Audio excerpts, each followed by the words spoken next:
आपने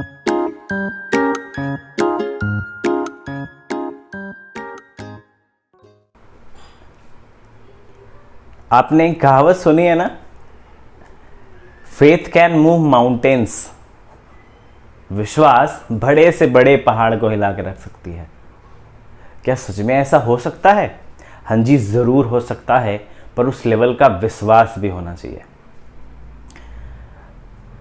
ऐसी कई कहानियां हैं साधारण लोगों की, आम लोगों की, ऐसी कई कहानियां हैं जिन्होंने अपने अटूट विश्वास के दम पर ज़िंदगी में असाधारण काम किए और बड़ी बड़ी उपलब्धियां उन्होंने अपनी ज़िंदगी में हासिल की।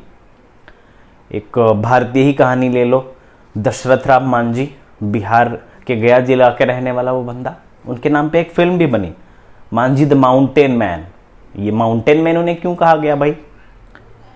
तो उस बंदे ने उस जमाने में जब मशीनों की सुविधा नहीं थी, अकेले दम पर पहाड़ों को काटकर रास्ता निकाला। पहाड़ों को काटकर रास्ता निकाला, इसीलिए उन्हें माउंटेन मैन कहा गया। ये विश्वास, ये प्रेरणा, ये शक्ति उन्हें कहाँ से मिली? उनकी बीवी और उनके प्रेम से। उनकी बीवी, दशरथ अपनी बीवी से बहुत प्रेम करता था, जो कि उन्हीं पहाड़ों से गिर के मर गई थी। दशरथ ने कसम खाया कि मैं इन पहाड़ों के घमंड को तोड़ूंगा, इनकी ऊंचाइयों को मैं तोड़ूंगा, इनकी ऊंचाइयों को गिराऊंगा। और उन पहाड़ों को तोड़कर उन्होंने उसी से रास्ता निकाला। तो बच्चों, आज हम एक ऐसी कहानी कवर करेंगे जो कि है क्लास 10th के NCERT book, text book first flight के चैप्टर 1 से। चैप्टर का टाइटल है अ लेटर टू गॉड। ठीक है? A letter to God is beautifully written by a Mexican writer, poet, journalist G.L. Fuentes। ये कहानी G.L. Fuentes ने लिखी है। बड़े सुंदर से हर एक किरदार, हर एक दृश्य का चित्रण उन्होंने बखूबी किया है, जिससे जो दृश्य हैं वो जीवंत उठते हैं। इतना अच्छे से उन्होंने हर एक चीज़ों को दर्शाया है, लिखा है लेखक ने। तो शुरू करते हैं बच्चों कहानी को। सबसे पहले बात करते हैं इस कहानी के किरदारों के बारे में। इस कहानी में कुछ किरदार हैं, जिसमें से 2 महत्वपूर्ण किरदार हैं। एक है लेंचो, जो कि एक गरीब किसान है, बहुत मेहनती है, दिन रात मेहनत करता है अपने खेतों पे। You can say he is an ox of a man, he works very hard in his fields. उसकी बीवी है और बच्चे भी हैं। वो इकलौता कमाने वाला है अपने घर का। और जो दूसरा मुख्य किरदार है इस कहानी का, वो है द पोस्ट मास्टर। एक मोटा सा आदमी, गोल मटोल आदमी, but he is an amiable fellow. Amiable fellow उसे कहते हैं जो खुशदिल होता है, मिलनसार होता है, कोऑपरेटिव होता है, उसे कहते हैं एन एमिएबल फेलो। उसके बारे में और भी हम डिस्कस करेंगे जब कहानी जैसे जैसे पढ़ेंगे, हमें बात समझ में आएगी उसके रोल के बारे में। तो बच्चों, कहानी को शुरू करते हैं। कहानी शुरू होती है लेंचो के घर से। लेंचो का घर जो कि स्थित है मैक्सिको की घाटी पर स्थित है, एक इकलौता घर है, अलोन घर, situated in crest of a hill. एक हिल के क्रेस्ट पे है वो घर। क्रेस्ट ऑफ अ हिल का मतलब होता है उस पहाड़ का सबसे ऊंचाई हिस्सा जो है, उस पर वो घर स्थित है, जहां से लेंचो को अपने सारे खेत नजर आते हैं और बगल में बहती हुई नदी नजर आती है। इस तरह से उसका घर स्थित है। लेंचो इस बार जो कि बहुत मेहनत करके उसने फसल लगाए हैं और उम्मीद कर बैठा है कि इस साल बहुत अच्छी फसल होने वाली है। बस उसे हल्की फुल्की बारिश की ज़रूरत है, सिर्फ एक बार बारिश की ज़रूरत है। एक बार बारिश हो जाएगी और फिर एक अच्छी हार्वेस्टिंग हो जाएगी। तो बंदा बारिश की उम्मीद लिए बैठा है, खेतों की तरफ अपना जा रहा है सुबह, और देख रहा है नॉर्थ ईस्ट वाले कॉर्नर पे हल्के फुल्के बादल नज़र आ रहे हैं।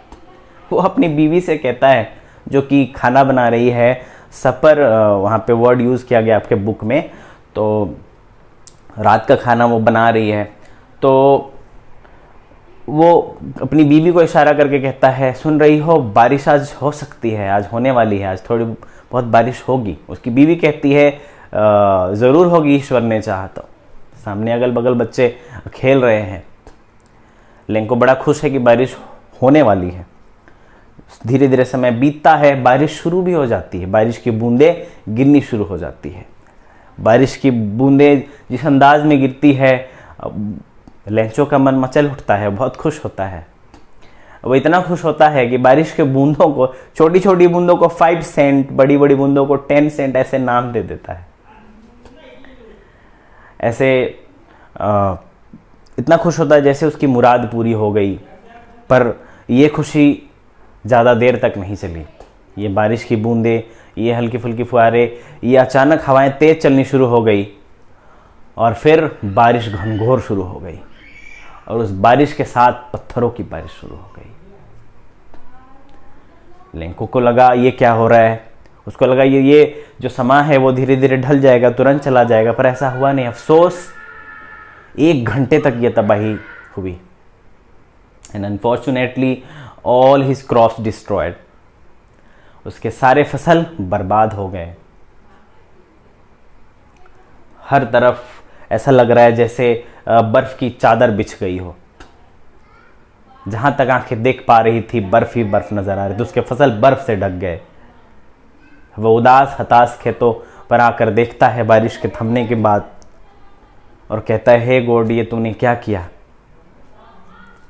You have left nothing. कुछ भी नहीं छोड़ा बर्फ की तबाही ने। वो कहता है, वो जो कीड़ों का वो जो समूह होता है ना, जो ग्रुप में आकर खेतों को खाकर चले जाते, खेती को खाकर चले जाते हैं, वो कहता है कि plague of locust would have left more than this. आपने तो उतना भी नहीं छोड़ा। तो वो बहुत उदास हो जाता है, उसकी आत्मा उदासी से भर जाती है और वो सोचता है कि उसका जो परिवार है इस साल भूखा मरेगा। वो सोचता है कि गॉड, अगर तुम मेरी मदद नहीं करोगे तो इस सुनसान जगह पे इस अकेले कमाने वाले को कौन मदद करेगा। वो थोड़ी देर के लिए निराश होता है, वो आशावादी भी है। ही इज एन ऑप्टिमिस्टिक बंदा। उसके दिल में, उसे पता है, उसके पास एक सिंगल होप है। उसे बचपन से सिखाया गया है, he was instructed from his very childhood that God can see everything. God can see everything, even what is deep in one's conscience. ईश्वर जो है दिल का हाल जानता है।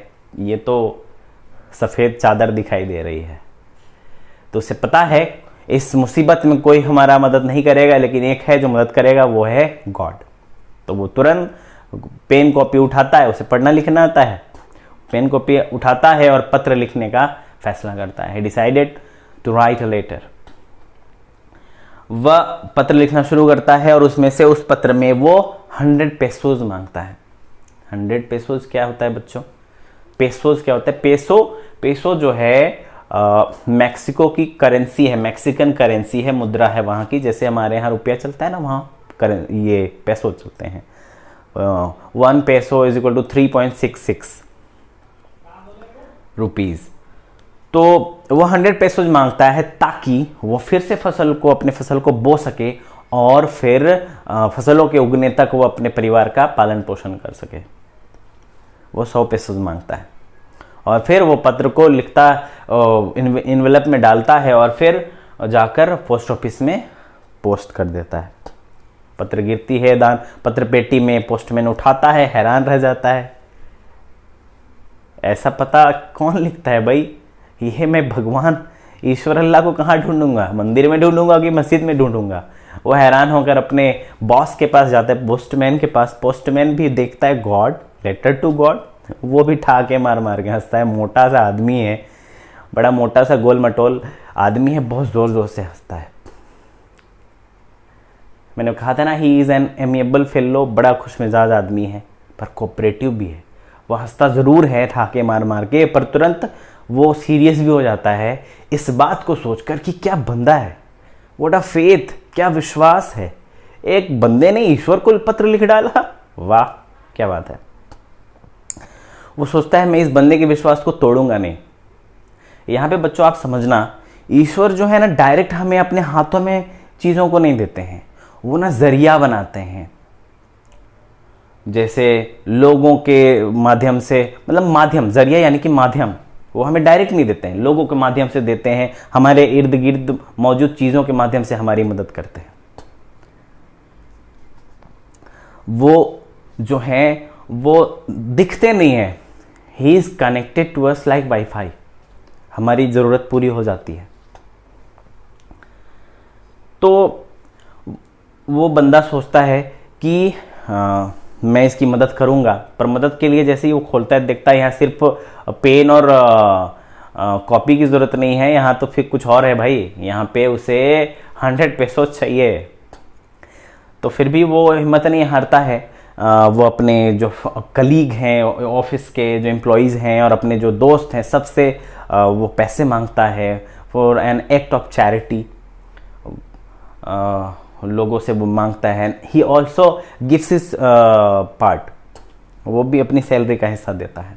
कुल मिलाकर के वो मोर देन हाफ 70 पैसों जो वो जुगाड़ कर पाता है, और फिर एक लिफाफे में उसे बंद करके डाल देता है। लिफाफे में वो गॉड साइन कर देता है ताकि लगे कि ये जो रिप्लाई आया है डायरेक्ट गॉड के तरफ से आया है।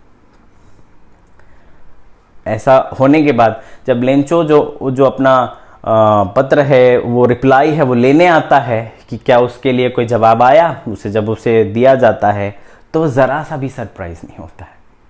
वाह, क्या बनता है। क्यों वो सरप्राइज नहीं होता है? क्योंकि उसे विश्वास था, मैंने जिससे सवाल किया है जवाब वो मुझे देगा। इसे कहते हैं डीप फेथ, अथाह विश्वास। ज़रा सा भी सरप्राइज नहीं होता है, पर गुस्सा ज़रूर होता है। कब? जब वो काउंटिंग करता है ना पैसों का, तो उसे 70 पैसों दिखाई पड़ते हैं, वो गुस्सा हो जाता है। क्या भगवान, इतना ही, मैंने 100 मांगे थे ना। तो उसको ईश्वर पे पूरा विश्वास था, वो तुरंत फिर लिखना शुरू करता है, गॉड जी यहाँ कुछ गड़बड़ी हो गई है, इस बार आप ना पोस्ट ऑफिस के जरिए मत भेजना पैसे, इस बार मुझे डायरेक्ट पैसे, बाकी पैसे भेज देना, क्योंकि इस पोस्ट ऑफिस में चोर बेईमान लोग हैं। मतलब उसको विश्वास था, और वो पोस्ट ऑफिस के लोगों को बंच ऑफ क्रुक्स कह डालता है। उसको विश्वास इतना ईश्वर पे था, उसको लगा कि ईश्वर गड़बड़ी नहीं किया होगा, ईश्वर पास कमी थोड़ी है, वो 100 पैसे भेजा होगा, लेकिन इन्होंने 30 मार लिए। ये टूट विश्वास, अजीब विश्वास की कहानी हम पढ़ रहे थे बच्चों। इस तरह से यहीं पे कहानी खत्म हो जाती है। उम्मीद है आपको ये कहानी ज़रूर अच्छी लगी होगी। इस कहानी से जुड़े हुए जो इम्पोर्टेंट क्वेश्चन आंसर है मैंने तैयार करके रखे हैं। आप डिस्क्रिप्शन बॉक्स में आप जाओगे, जिसमें वहाँ पर मेरा टेलीग्राम चैनल का लिंक आपको दिखाई देगा। उस चैनल पे आप जाकर जो क्वेश्चन आंसर है उसका PDF आप डाउनलोड फ्री ऑफ कॉस्ट कर सकते हैं। I hope you enjoyed a lot. Keep learning. Take care. Bye bye.